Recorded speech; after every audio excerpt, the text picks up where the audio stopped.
Hello everyone, welcome to Circuit Masterclass. If you want to learn electrical engineering in a simple and practical way, you're in the right place. In this video, we'll understand today's topic step by step with easy explanations and clear illustrations. So, without wasting any time, let's get started. So far, every method we've discussed, time discrimination, current magnitude discrimination, time and direction discrimination, and distance measurement, all of these work reasonably well. But they share a common limitation.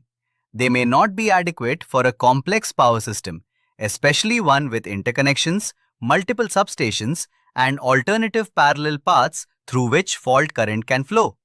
This naturally brings us to the need for a fundamentally different kind of discrimination, one that isn't concerned with grading against neighboring breakers at all. Instead, we want a form of protection that is limited in scope to just one single system element. Say one power transformer, one generator, or one length of cable or overhead line. And this protection should isolate only that element, and only when the fault occurs within that specific element. Critically, it should completely ignore any fault that occurs outside that element, even if fault current from an external fault happens to pass right through the protected equipment. This type of protection, scoped narrowly to a single element, is known as unit protection. Unit protection is built on one of two guiding principles. First, the circulating current principle, and second, the opposed voltage principle, also called the balanced voltage principle. Let's go through both. The circulating current principle. This principle works by comparing the currents entering and leaving the two ends of the protected section, essentially checking whether the current going in on one side equals the current coming out on the other side. Take a look at the figure. On both ends of the protected equipment, we place a current transformer, or CT, one CT at the input end and one CT at the output end. These two CTs are connected together through a pilot wire loop, and a relay labeled R is connected across this loop. Here's the clever part of how this circuit is wired. Under normal healthy conditions, or even during a fault that occurs outside the protected section, the current entering the equipment and the current leaving it are exactly equal. Better to say, secondary replica of currents in input and output CTs are the same. Since the CTs are connected in this circulating fashion, the secondary currents induced by both CTs effectively cancel each other out at the point where the relay sits. So in this balance condition, no current flows through the relay at all. The relay sees essentially zero current, and it doesn't operate. This is exactly why it's called the circulating current principle. Under normal conditions, current simply circulates around the pilot loop between the two CTs, without any of it diverting through the relay branch. But now consider what happens if a fault occurs inside the protected section, somewhere between the two CTs. At that point, some of the current that enters from one side never reaches the other side because it's escaping through the fault itself. This means the current at the two ends is no longer equal. The balance is disturbed. This difference in current, the mismatch between what enters and what leaves, now has nowhere to go except through the relay branch. This spill current flows through the relay, causing it to operate, and it trips the circuit breakers at both ends simultaneously, completely isolating the faulted section from the rest of the system. Let's work through a quick numerical example to make this concrete. Suppose our protected equipment is a short cable feeder, and the CTs on both ends have a turns ratio of 500:1. Under a load condition where 500 ampere flows into the equipment and correspondingly 500 ampere flows out the other side, each CT secondary produces exactly 1 ampere. Since both CT secondaries produce exactly 1 ampere in this circulating loop, they cancel out perfectly at the relay junction. So the relay sees 0 ampere and stays inactive. This holds true even if there's a large external fault somewhere here. Say 5000 ampere flowing straight through the equipment from one end to the other. Since it's still 5000 ampere in, 5000 amperes out. The two CT secondaries still produce equal and opposite currents, roughly 10 ampere each, still cancelling to 0 at the relay. Now suppose an internal fault occurs, say a short circuit inside the cable line itself. Current still flows in from one side, let's say 5100 ampere, but now say 100 ampere continues on to flow out the far side because the remaining 5000 ampere is escaping through the internal fault. The CT on the input side now produces a secondary current representing 5100 amperes, which is ideally 10.2 amperes, while the CT on the output side only produces a secondary current representing 100 ampere, that is ideally 0.2 ampere.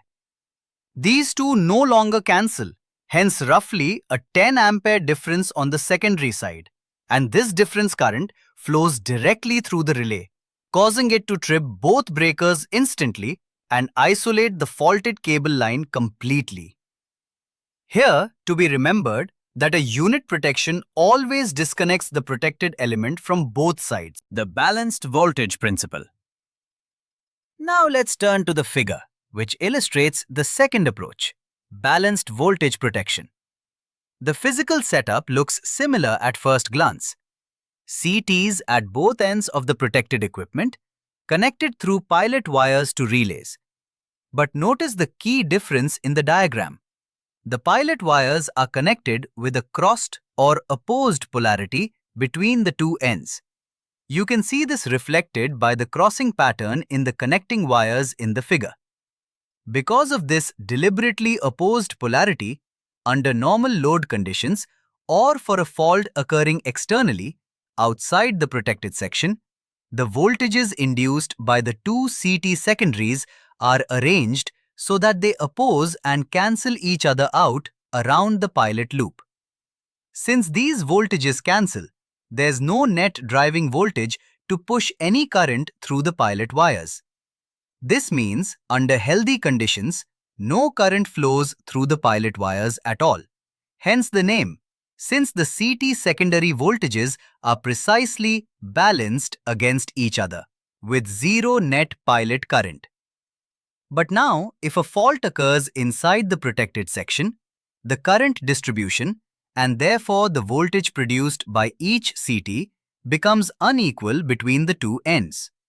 This breaks the balance. The two CT secondary voltages no longer cancel out, and this leftover, unbalanced voltage now drives a current through the pilot wires and through the relays at both ends. This causes the relays to operate, tripping the circuit breakers on both sides and completely isolating the faulted section. Exactly the same protective outcome as the circulating current scheme, just achieved through a different wiring philosophy, balancing voltages against each other rather than balancing currents. Let's walk through a practical example of balanced voltage protection. Suppose we are protecting a short transmission feeder connecting two substations. Let's call the two ends end 1 and end 2. At each end, we install a current transformer, both with an identical ratio of 400:1. These CTs are connected to relays at their respective ends, and the pilot wires linking the two ends are wired with opposed polarity, meaning the secondary windings are deliberately connected so that, under normal conditions, their induced voltages point in opposite directions around the pilot loop. Normal load condition. Suppose 400 amperes of load current flows through the feeder, entering at end 1 and leaving at end 2, exactly equal on both sides as we'd expect under healthy conditions. Each CT, with its 400:1 ratio, produces a secondary current of 1 ampere, and correspondingly, each CT secondary develops some voltage. Let's say, for this example, each CT secondary develops 10 volts driven across its own local relay circuit. Now, because of the opposed polarity connection between the two ends, this 10 volts from end 1's CT and the 10 volts from end 2's CT are arranged to work against each other around the pilot loop. Since both CTs are seeing exactly the same current, because it's a healthy, balanced load, these two voltages are equal in magnitude, and because of the opposed connection, They cancel out to a net voltage of 0 around the loop. With 0 net voltage, there's no driving force to push current through the pilot wires, so the pilot current is 0 amperes and neither relay operates. The two ends remain balanced, exactly as the name suggests. External fault condition. Now suppose a fault occurs outside the protected feeder, say further downstream past end 2. This fault might cause the current to rise sharply, let's say to 4000 amperes, but critically, this same 4000 amperes still flows through both ends equally, entering at end 1 and leaving at end 2, since the fault is external and the current is simply passing through the protected section on its way to the fault. Each CT now produces a secondary current representing 4000 amperes, and each CT secondary develops a proportionally higher voltage, say 100 volts each.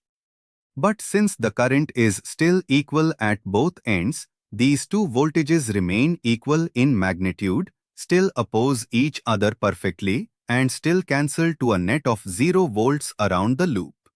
So even with this much larger fault current, the pilot current remains 0 amperes and, correctly, neither relay trips.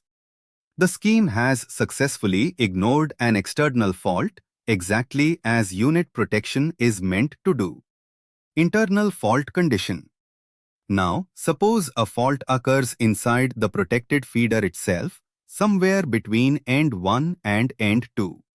Let's say 4100 amperes flows in at end 1, but because a portion of that current is now draining away through the internal fault, only 100 amperes continues on and flows out at end 2.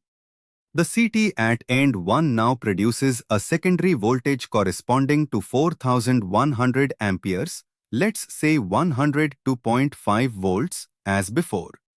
But the CT at end 2, seeing only 100 amperes, produces a much smaller secondary voltage, say roughly 2.5 volts. Now, since these two voltages are no longer equal, they can no longer fully cancel each other out through the opposed connection. What's left over is a net unbalanced voltage of about 102.5 minus 2.5, which is 100 volts, now driving a real current through the pilot wires and through both relays. This unbalanced current is enough to operate the relays at both end 1 and end 2, tripping both circuit breakers essentially simultaneously and cleanly isolating the faulted feeder section from the rest of the system, while the rest of the network, on both sides, continues operating undisturbed.